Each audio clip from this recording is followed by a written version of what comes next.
Hello, my name is Lauren Hazenson, and I am the Volunteer Systems Coordinator here at Be the Match.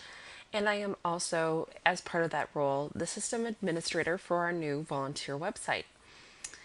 Today, I'm going to show you how to log in to the volunteer website for the first time and look at your personal information as well as where you're going to view your ongoing tracked volunteer hours.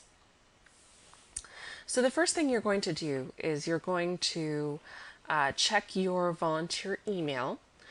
And so that would be the email that you receive communications from Shannon or anyone else through the Volunteer Courier Program. And you should get a notice that you have a new volunteer account set up. It should have your username, which will be that email address, and a brand new password. So you'll go to bethematchvolunteer.org, and we'll have this typed in the PowerPoint as well. And then you're going to go to this login button on your upper right hand corner.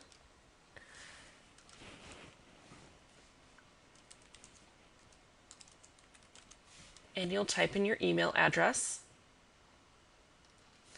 And then you're going to copy and paste the temporary password into the password field and click log in.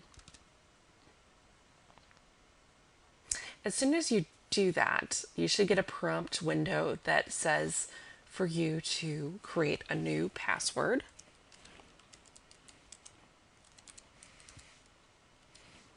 You'll go ahead and do that. And we encourage you to make this password a unique password, so not one that you're currently using on another website. And this is what your volunteer account will look like when you log in for the first time. So you'll notice one thing that will happen immediately, which is that this tab will pop up. It's called My Account, and so this is where you can go to view your volunteer account, even if you leave this page and look at other things on the website, as long as you're logged in. And the first thing that you're going to notice is that we have two types of hours that we're tracking here. One is the verified hours, and the other are total hours served. Total hours served are going to be your hours that are coming in from Volgistics, so your Volgistics, what they call the lifetime hours. So all of the hours that you've served with Be the Match up to this point. And then we'll have the verified hours, and now those will start over from the beginning as soon as we import you into the system. So as soon as you start tracking volunteer hours on this site. And what that does is it allows Shannon or Alicia to look at your hours and confirm them and say, yes, these are hours that were served under the Volunteer Courier Program.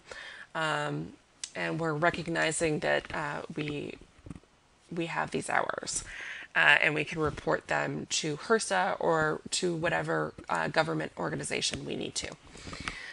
So on a daily basis, Alicia will be going into the website and verifying these hours.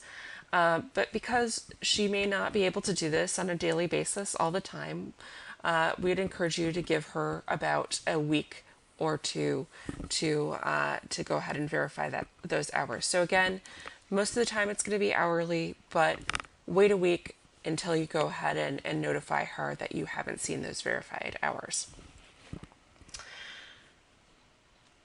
So you'll notice that we have upcoming opportunities and volunteer history categories here.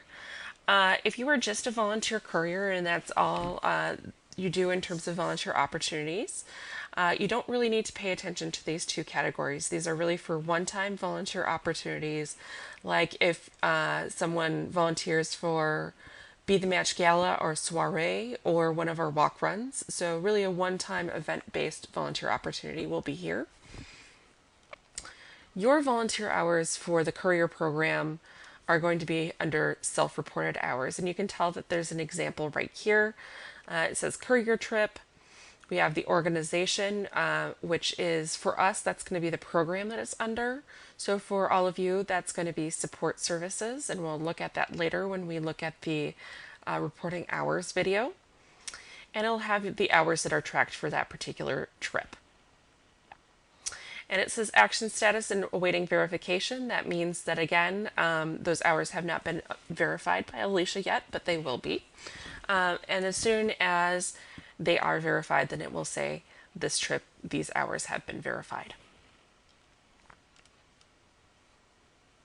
Another thing that you can check out while you're on the website is your personal information. So this is all of the contact information we have, all the demographic information we have that has been imported over from Volgistics. So this is all the information that you entered as part of your application or when you logged into Volgistics for the first time.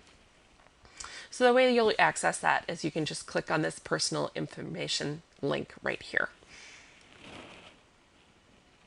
So what we really encourage you to do when you look at this for the first time is just check and make sure that all the information is accurate.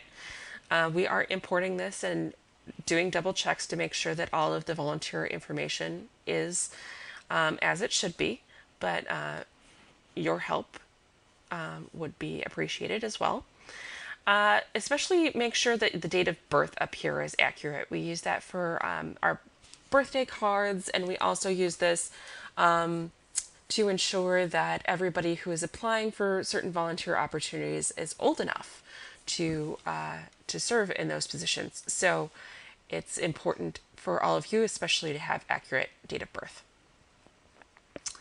And then as we scroll down here, you have the option of resetting your password yourself.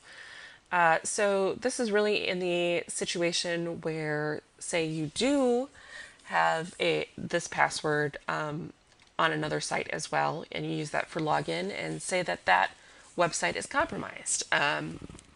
What you can do is you can log into your volunteer account on Be the Match Volunteer, and you can type in that old password and create a new password, and then you would just click save, and that's how we save any of the changes that are on this particular page. You'll also notice that we have demographic and volunteer information. So this is information that we report not specifically attributed to you, but in terms of general statistics to places like HRSA or other organizations that might give us funding for demographics. So it is also important, but highly optional that you fill out that information.